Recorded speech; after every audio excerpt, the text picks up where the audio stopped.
to get my PowerPoint up.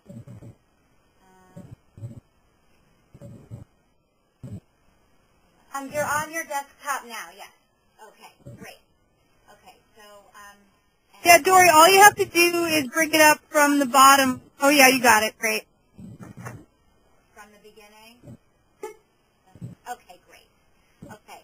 So, first of all, I know we're sort of down to the wire on time with all of these, strides in technology. We still, struggle with getting it right all the time. But I wanted to start off just by wishing everybody that's on the call Mazel Tov. I know how distinguished and prestigious the Grinspoon Steinhardt Awards are, and I hope that you all do take advantage of being able to be part of this cohort for a long while. And I think the advent of these sessions is really something, phenomenal.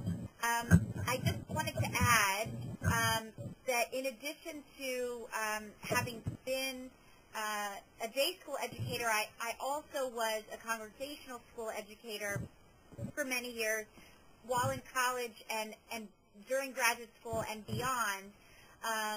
And so I come at this from various vantage points. But I'd like to go ahead and just jump into what Matan is. I'm going to, hold on. Okay. So about Matan, everybody can read this later, but I just wanted to summarize by saying Matan was started about 10 years ago by three really impressive women with various backgrounds because they were very frustrated that too many children within the context of the Jewish community, whether it was camp, day school, congregational school, early childhood, etc., were being coached out. So Matan was started to try to get an answer, a solution, but to also try to help the community ultimately get to the answer yes.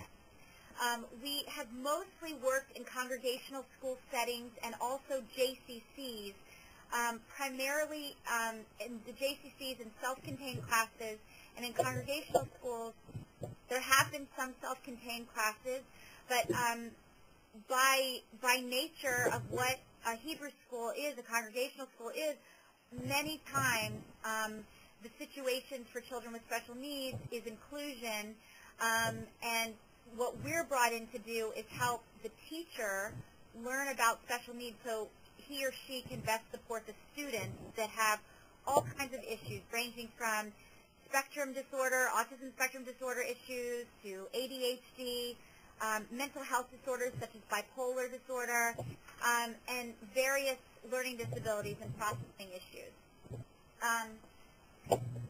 Looking to the next slide.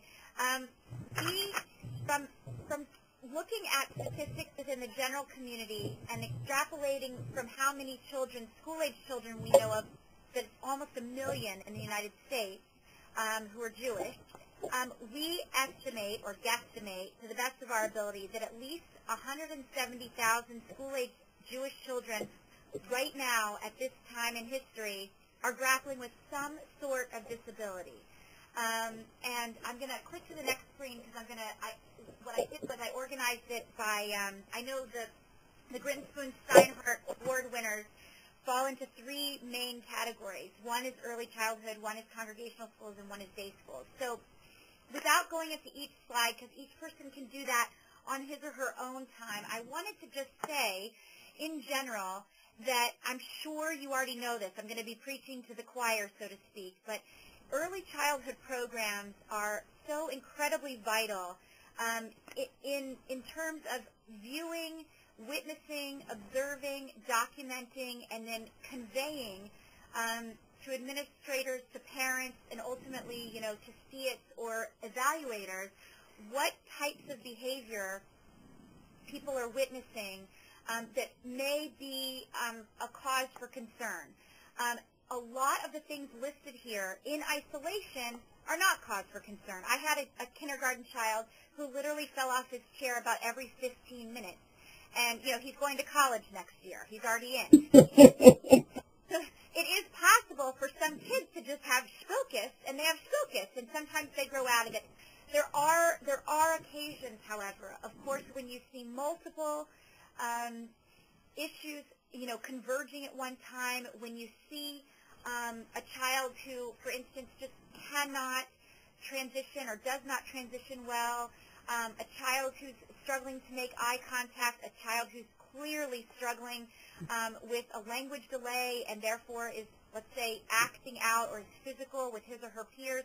These are all things that in your kishkas, something is going on. So, and there's a whole list here, but I was going to say, I'd like to reiterate again that early childhood educators,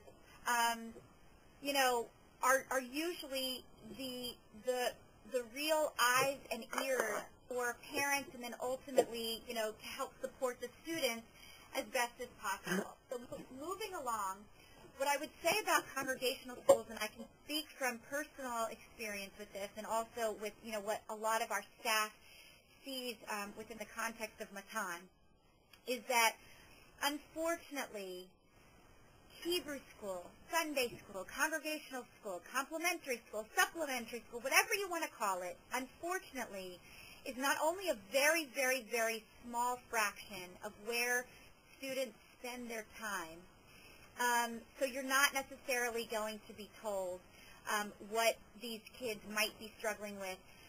It's very, very important for teachers within the context of Hebrew schools, administrators within these, within these walls, that the information gathered on, like, let's say an enrollment form, or even when you're a teacher and it's the first day and you're trying to get as much information, likes and dislikes, it's very, very important that people know where their children, their students go to school, because for us, what we find is just by virtue of hearing that somebody is at, for instance, the Aaron School, the community school, right, or the Gaynor, the Stephen Gaynor School, right then and there what these students are dealing with. And quite frankly, if there are parents who are open, or you've got a school that does require an IEP, an individual education plan to be shared, chances are that parent will also, if need be, let you communicate with various teachers or tutors or anybody that might help you in getting to the better strategies that might work for various children. I will say one of the most frustrating pieces of being in a congregational school setting is, and I've seen this literally just this past week, when a parent says, my son is diagnosed as such and such, but, POS, PDD, NOS, but I don't see why that should matter, and it's none of your business, that kind of a thing. So the truth is that I think congregational schools, out of all the situations that we're talking about here, by and large, by virtue of design and by virtue of their parents want one place where their children are not labeled, where their children are not getting quote-unquote special services, but it doesn't mean that it's what's best for the child. So the truth is, if you can move parents and administrators along in terms of sharing that information, it is incredibly, incredibly helpful to that student's success.